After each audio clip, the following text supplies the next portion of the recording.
the despisers of the body. To the despisers of the body will I speak my word. I wish them neither to learn afresh nor teach anew, but only to bid farewell to their own bodies, and thus be dumb. Body am I, and soul, so saith the child. And why should one not speak like children?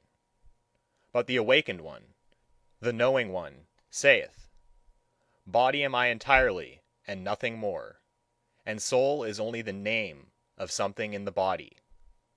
The body is a big sagacity, a plurality with one sense, a war and a peace, a flock and a shepherd. An instrument of thy body is also thy little sagacity, my brother, which thou callest spirit, a little instrument and plaything of thy big sagacity. Ego, sayest thou, and art proud of that word. But the greater thing, in which thou art unwilling to believe, is thy body, with its big sagacity. It saith not ego, but doeth it. What the sense feeleth, what the spirit discerneth, hath never its end in itself. But sense and spirit would fain persuade thee that they are the end of all things. So vain are they. Instruments and playthings are sense and spirit.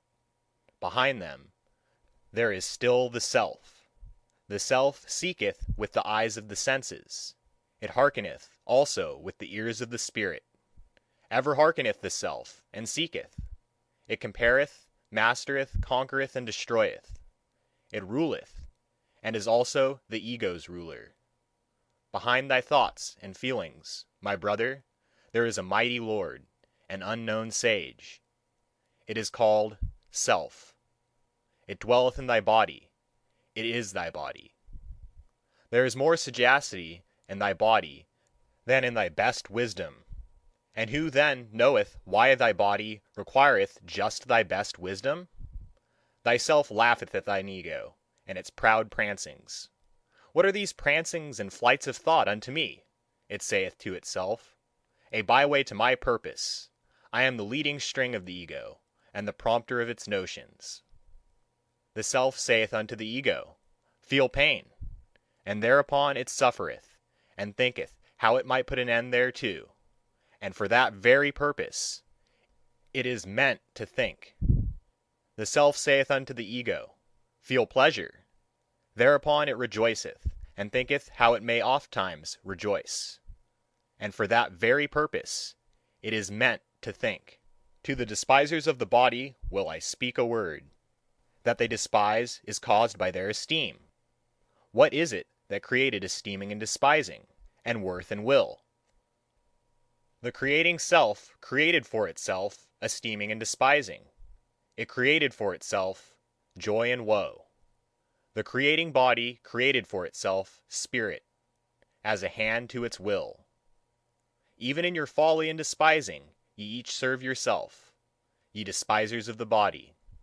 I tell you, your very self wanteth to die, and turneth away from life. No longer can your self do that which it desireth most, create beyond itself. That is what it desireth most, that is all its fervour. But it is now too late to do so. So your self wisheth to succumb, ye despisers of the body. To succumb, so wisheth yourself, and therefore have ye become despisers of the body, for ye can no longer create beyond yourselves. And therefore are ye now angry with life, and with the earth. And unconscious envy is in the sidelong look of your contempt. I go not your way, ye despisers of the body. Ye are no bridges for me to the Superman. Thus spake Zarathustra. End of chapter 4. Joys and Passions. My brother, when thou hast a virtue, and it is thine own virtue, thou hast it in common with no one. To be sure, thou wouldst call it by name and caress it. Thou wouldst pull its ears and amuse thyself with it. And lo! Then hast thou its name in common with the people, and hast become one of the people and the herd with thy virtue. Better for thee to say, ineffable is it, and nameless, that which is pain and sweetness to my soul, and also the hunger of my bowels. Let thy virtue be too high for the familiarity of names, and if thou must speak of it, be not ashamed to stammer about it. Thus speak and stammer. That is my good, that do I love, thus doth it please me entirely, thus only do I desire the good. Not as the law of a God do I desire it, not as a human law, or a human need do I desire it. It is not to be a guidepost for me to super earths and paradises. An earthly virtue is it which I love.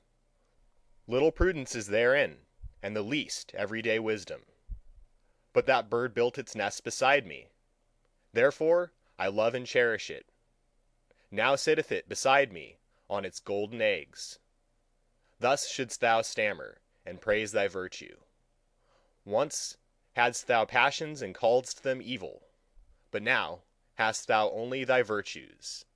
They grew out of thy passions.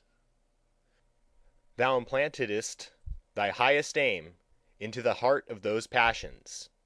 Then became they thy virtues and joys.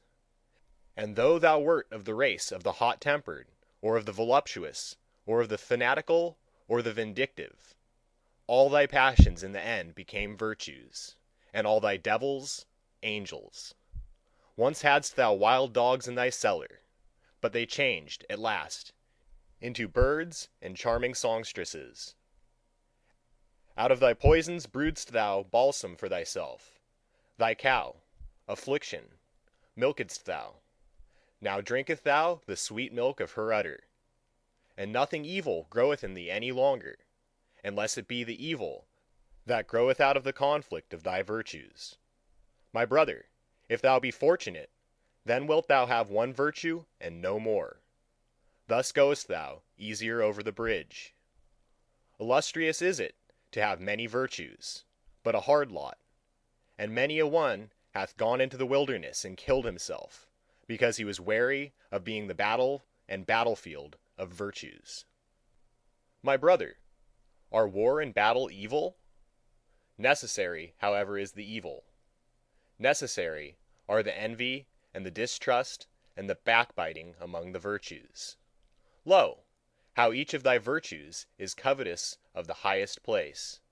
It wanteth thy whole spirit to be its herald. It wanteth thy whole power, in wrath, hatred, and love. Jealous is every virtue of the others, and a dreadful thing is jealousy. Even virtues may succumb by jealousy. He whom the flame of jealousy encompasseth, turneth at last like the scorpion, the poisoned sting, against himself. Ah, my brother, hast thou never seen a virtue backbite and stab itself? Man is something that hath to be surpassed, and therefore shalt thou love thy virtues, for thou wilt succumb by them. Thus spake Zarathustra. This recording is in the public domain.